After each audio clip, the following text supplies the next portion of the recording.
Então, bom dia a todos. Vou começar hoje a aula. Primeiro vou começar com a aula 5, que é a que corresponde ao dia de hoje. E a aula 6, a continuação, que é a parte teórica da aula que corresponderia se a gente fosse presencial na semana próxima. Então, como a gente está fazendo todo o sistema, todas as aulas online, então, a parte teórica da aula de hoje e da aula da semana próxima estamos ministrada hoje. Então, a aula 5, que é propriedades de substâncias iónicas e moleculares.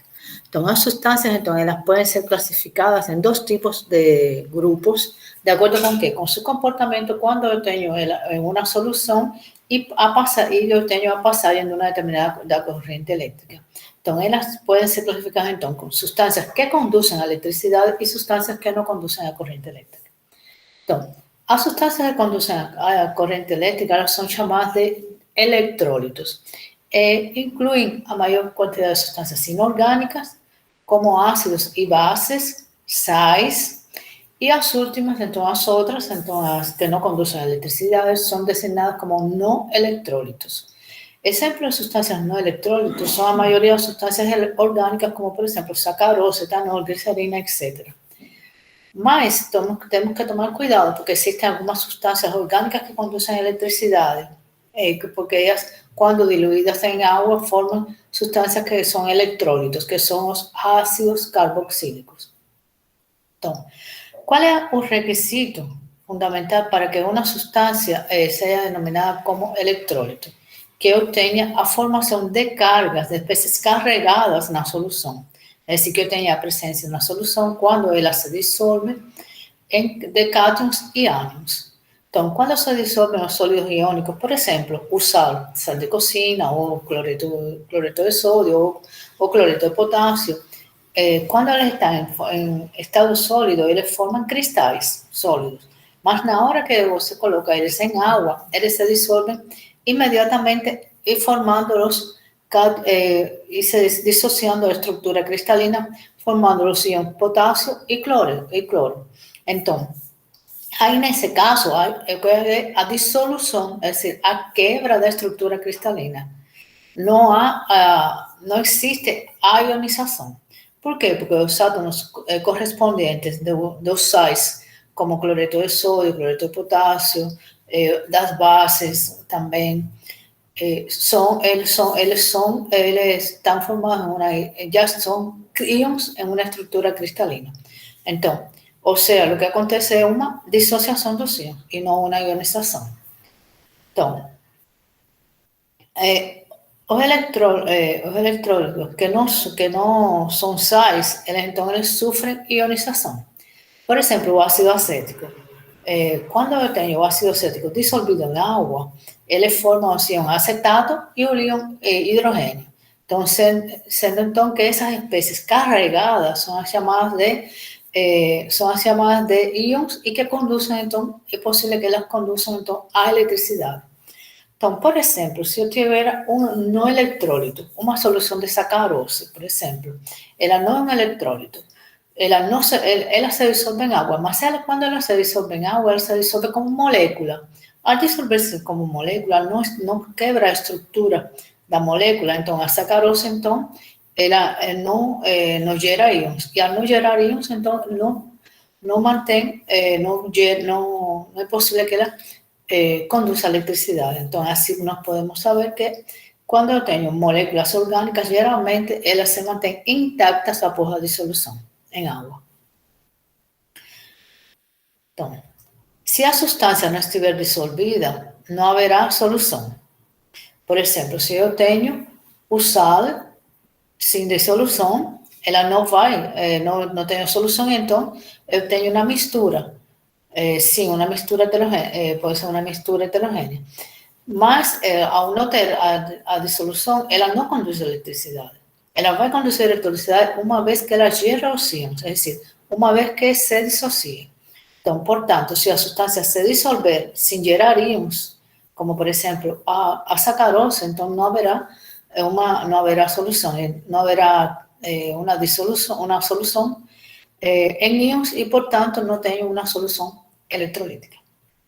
Si la sustancia entonces se disolve más apenas parcialmente disociada, ella conducirá corriente eléctrica en una extensión menor que por ejemplo, a disolución de un sal en agua. Y entonces ese electrolito le puede ser clasificado como fraco. Tenemos entonces electrolíticos fracos y electrolíticos fuertes. Los electrolíticos fuertes son ácidos, bases, a mayoría de los sais que se disuelven totalmente, se disocian casi completamente en soluciones, mismo estando en soluciones concentradas. Ya electrolitos fracos, como ácidos fracos y bases fracas, tienen alta disociación solamente cuando están en bajas concentraciones. Cuando están en alta concentración, ellos casi no se disuelven, no se disocian. Entonces, en soluciones acuosas, una grande cantidad muy pequeña de íons, yo tengo una cantidad muy pequeña de íons H y o H- presentes debido a que hay ionización de agua. Agua es autoionizable. Entonces, esa ionización acontece en una extensión de agua muy baja, que normalmente la negligenciada. Mas, así, entonces, cuando se dice que la solución electrolítica no se está considerando los íons provenientes de agua pura. Es decir, yo no voy a considerar una solución de agua y sal, agua y cloreto de sodio, cloreto de potasio, o íons de agua. Estoy considerando como una solución hidrolítica o íons provenientes de sal y no de agua. Y entonces, refiero entonces que refiere-se sim a condutividade devida à presença, então, dos sais presentes na água. Mesmo que, então, a água potável pode ser uma solução eletrolítica, pois contém eletrolitos.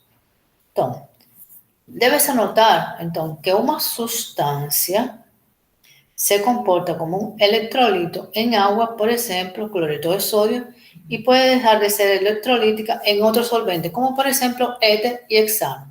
O cloreto de sodio, él no se disuelve en éter ni en hexano. Entonces, como él no se disuelve en éter ni en hexano, él no se disocia, él no conduce electricidad ni en éter ni en hexano. Más en agua le conduce electricidad porque él se disocia totalmente. Una cosa importante sobre a agua ela está parcialmente ionizada, sim, e a ionização de ela é muito baixa. Lembre que o pH da água normalmente é perto de 7. Mas, quando você tem... E a água, então, destilada, quando você usa água destilada, ela não conduz eletricidade. Mas quando você pega a água da torneira, que ela passou por tratamento de cloração, que ela tem uma quantidade determinada de cloro, ela sim conduz eletricidade. É uma quantidade pequena, porque ela não tem uma quantidade muito grande. Por isso a água potável, ela contém eletrólitos e ela é uma solução eletrolítica. Água destilada, não. Então, qual seria o procedimento experimental que deveríamos fazer no laboratório? Essa é uma aula que a gente faz de forma demonstrativa. E é de forma demonstrativa na sala de aula por causa da perigosidade, da possibilidade de um choque elétrico e isso. Então, a gente normalmente faz de forma demonstrativa. Então, o que é que nós temos? Nós vamos realizar medidas qualitativas da condutividade de soluções, e qualitativas, não quantitativas.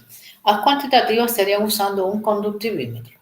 Então, o condutivímetro nós não temos condições de colocar, não encontrei nenhuma aula, nenhum vídeo das aulas que fale sobre o uso do condutímetro.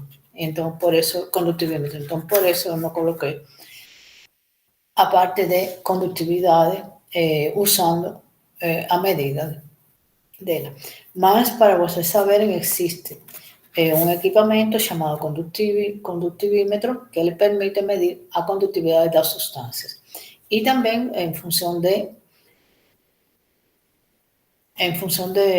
da quantidade, da temperatura e tudo isso. Então, o que normalmente se faria?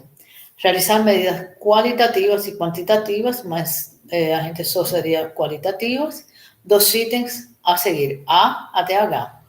Para a medida qualitativa, mergulhe os 2 eletrodos de cobre previamente limpios, lavados e secos e conecte a fonte de corrente, como mostrado na figura a seguir. verifica a conductividade elétrica da água e da intensidade da luz emitida pela lâmpada. Supondo, então, que a luminosidade da lâmpada, quando os eletrodos estão em curto-circuito, assim, quando eu pego os eletrodos e fecho o circuito, como um valor igual a 10, estime os valores dessa propriedade para cada caso.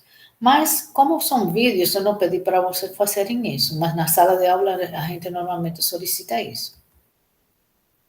Então, esse é o equipamento. Nós temos uma fonte de corrente, qual que tem uma lâmpada, e os dois eletrodos. Esses dois eletrodos nós vamos a mergulhar em uma solução contendo as diferentes soluções, é uma mistura que pode ser eletrolítica ou não, contendo soluções diferentes. Então, esse é o que a gente usa na sala de aula. E vocês vão ver que quem fez o experimento, são 2 vídeos que eu coloquei para vocês, que fez os experimentos, também faz do mesmo jeito, 2 vídeos, não lembro se 1 ou 2 vídeos, mas eu coloquei para vocês, eu acho que são 2. Então, observe as experiências realizadas pelos professores nos vídeos da aula 5 e faça uma tabela para apresentar os resultados obtidos por ambos professores. Eu esqueci de colocar do AG. Bom, o que acontecia, eu tirei isso do AH. Por quê? Porque cada vídeo são experiências diferentes. Uns têm umas soluções e outro tem outras soluções. Eu vou mostrar agora para vocês o que eu quero que vocês façam. Então, na tabela, colocando os resultados. Então,